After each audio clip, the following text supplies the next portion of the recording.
So thanks for chatting with me today, EJ. As the sales manager and head of sustainability at New Society Publishers, you've had a front row seat to the growing interest in reducing carbon footprints.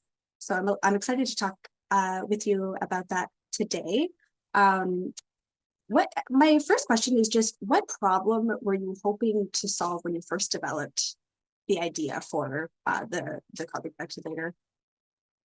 Well, thanks for having this interview, Molly. This is awesome. I'm looking forward to talking to you too. Well, this recent iteration of the carbon calculator, the problem we were attempting to solve was we needed to update the one we were using. So New Society Publishers, our author, Guy Dauncey, he's the author of Stormy Weather, 101 Solutions to Climate Change. He created the very first carbon calculator for us. And initially, it was actually a Word document. And it was kind of like a extended math problem, you know, those word math problems. And you would work through it all. And in the end, you'd come up with a carbon number. And then that got updated by Paul O'Sullivan at New Society, who put it into a spreadsheet, which was easier for calculating. And then basically the rest of the world caught up with us. And suddenly there was standards, and there's a greenhouse gas protocol, and there was science-based targets. And we had given our carbon calculator to ECW Press. We'd shared it with them and they were using it. And then Jen Knock and I, both of our publishers are certified B corporations. And we were getting together once a month just to sort of support each other, because that can be quite a demanding process. And somewhere along the line, we were discussing how the carbon calculator needed to be updated and brought, you know, up to speed with the rest of the world that had caught up with us. And Jen said, hey, wouldn't this be great if this could be made available to all Canadian publishers? And so that was the spark of the idea. And that's how we came to be making a new and updated carbon calculator that is more in line with current standards. Surprisingly, it was very much on par with our previous one. So our previous one was doing a great job. Okay, great. And Jen is from ECW Press, correct? Yeah. Yeah, she's senior editor, and I like how she calls herself, because I am also self-appointed. She calls herself the self-appointed sustainability lead. Oh, that's wonderful. I love it. I like to call that out for people who are like, oh, I don't know if I have the responsibility to work on this in my company. It's like, don't wait for your boss to tell you. Just appoint yourself as the sustainability lead and carry on. Yeah, that kind of initiative is very much needed in these types of spaces. Yeah. So from your perspective, how do the book carbon footprint calculator and the publisher's carbon footprint calculator reflect the specific sustainability challenges faced by publishers today? Yeah, well, we'll start with the book footprint calculator. So that will measure the carbon emissions generated by the print run of one specific book. You put in all the specs and you come out with a carbon emission for one unit, one single book of that print run.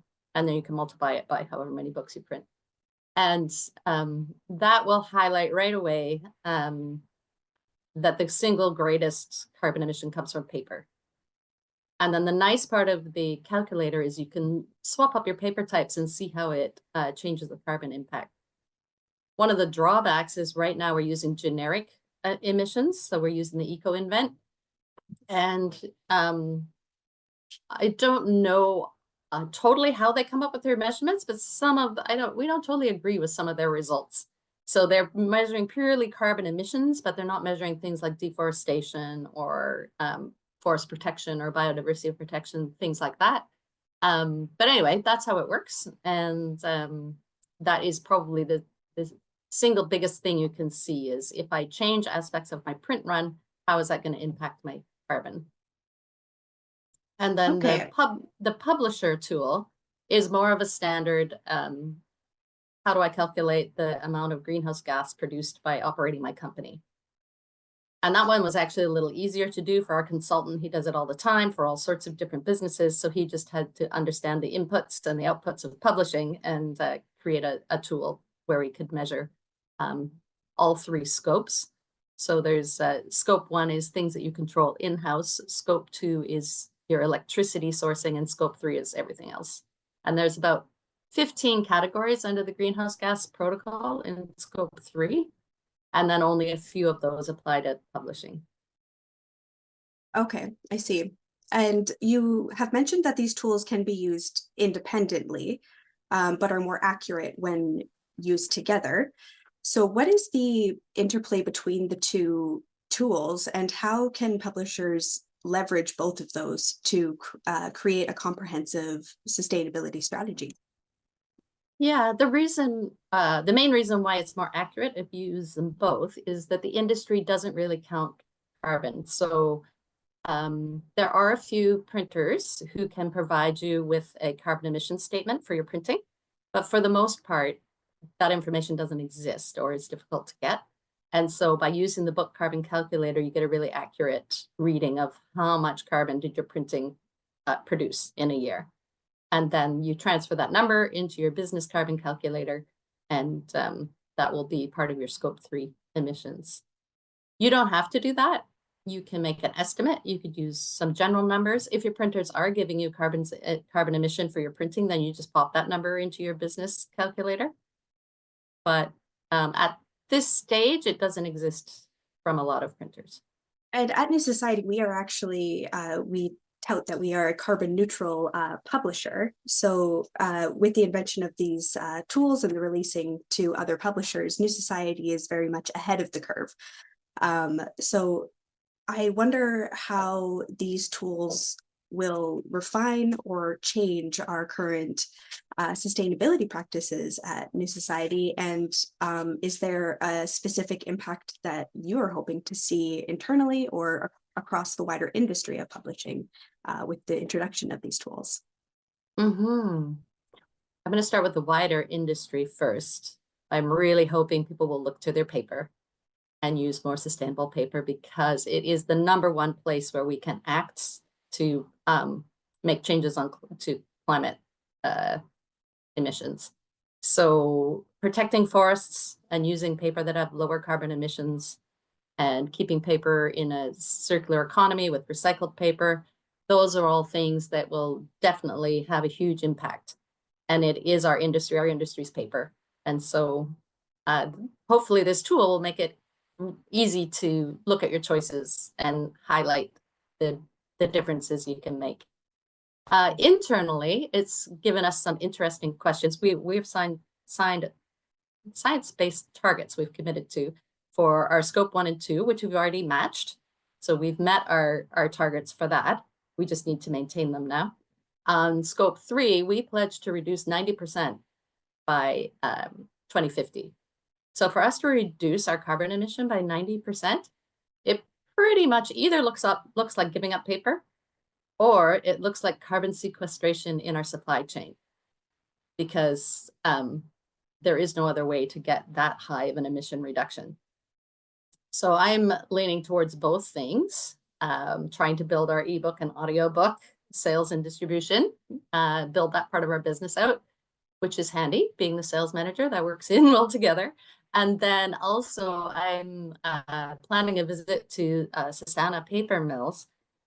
Our books actually get, our books are on recycled paper, which then if we don't sell them, books that need to be recycled get returned to Sastana paper, where they get turned into an agricultural mulch, which gets added to farmers' fields, which in itself sequesters carbon.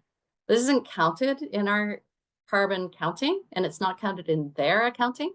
So I've been working with them and encouraging them to look at something called insetting, which is a process by where if you have a process in your business that is sequestering carbon and reducing carbon emissions from agriculture, you can include this in your carbon accounting. It's really early days and there isn't a certification or anything yet, but looking towards that, I think if we begin to count that, if that begins to get included in what we do, then that 90% reduction is a lot closer than it would be without it. There's a lot of information there, but that's where I'd like to go. I would like to go to where we have a completely circular economy with our books, So made from recycled paper. Recycled paper can only be recycled so many times until it's just kind of a sloppy mess that doesn't make paper anymore. And then that goes into this agricultural additive, which goes onto the fields and then sequesters carbon in agriculture. So, Okay, so and it's then sort of maybe if a full they, circle moment. yeah, and then maybe if they grew trees on those fields, then we would Yeah. really close the loop. I would, Yeah, or that would be amazing. not trees. How about straw or hemp or one of those other new generation papers? Yeah, that So would be amazing. So it that would be sounds like, the grand vision. yeah. It sounds like it's a little bit tough at New Society because we've made so many changes towards these sustainable practices. Our carbon footprint is now so low. Our goals are becoming huge. So my thought is that if you've never looked into your carbon footprint as a publisher, and you're not printing on recycled paper, then you're positioned in a great spot to make some huge changes towards lowering your carbon footprint. Is that fair to This say? is so true, Molly. With those science-based targets, we were only allowed to go back for our baseline. We were only allowed to go back to 2018. If we could have gone back to 2007, then we would have already met scope 3 goals as well. I see. So, Okay. or close. No, so I'm exaggerating. We reduced it by, I think, 57%, not 90. But still, yeah, you're absolutely right. Like, if you haven't done anything yet, then the gains you can make are huge. Yeah, definitely. So if you haven't ever calculated your carbon footprint, these tools are something that you're going to want to look into and start calculating, because you're going to be able to make some huge strides towards making that carbon footprint go down. Okay, great. Well, so for publishers, just beginning, this kind of I touched on a little bit, but for publishers just beginning to explore sustainability, what advice would you offer about integrating tools like this into their practices, and what tangible steps can they get started today, kind of thing? Yeah, well, I would recommend for Canadian publishers downloading the tools and taking a look. What we've done at New Where can Society they go is, to do that? oh, sorry, at Booknet. booknet.ca. Okay, great. So yeah, head on over to booknet.ca to and the how much do the tools cost for publishers? The tools are free for publishers, for Canadian publishers. Okay, great. Awesome. Yeah, for it's only one person per company that can download the tool. Okay. And we do have a limit of 50 licenses at this point. Okay. So get over there and get one before they run out. And is there any minimum size? Like, could a very small publishers use this tool for free, and No. as well as a large publishers? Okay, so any size publishers, no matter who you are, you have an opportunity to lower your carbon footprint. Yeah. And I will just add that this is thanks to funding from Canada Council for the Arts and the Digital Greenhouse Grant. For the most part, along with a contribution from New Society and ECW Press, we put some of our New Society put some of our carbon neutral funds into purchasing licenses for other publishers. Awesome. What a great way to build that community. Yeah. And ECW Press, we split that cost between us because it was an additional unexpected cost that wasn't covered in the initial grant. Okay, I see. Yeah. Awesome. Well, thank you so much for taking the time to talk to me more about the carbon calculator tools. And I think it's a very interesting topic. I've spent a lot of time looking into it, and I love the idea that if you haven't started at all, you can make huge strides right away. So that's who hopefully we can inspire others to lower their carbon footprint. Yeah, I think business has got to lead the way right now. So it's a good step to take. I totally agree. Awesome. Thanks so much, EJ. Oh, thanks, Molly.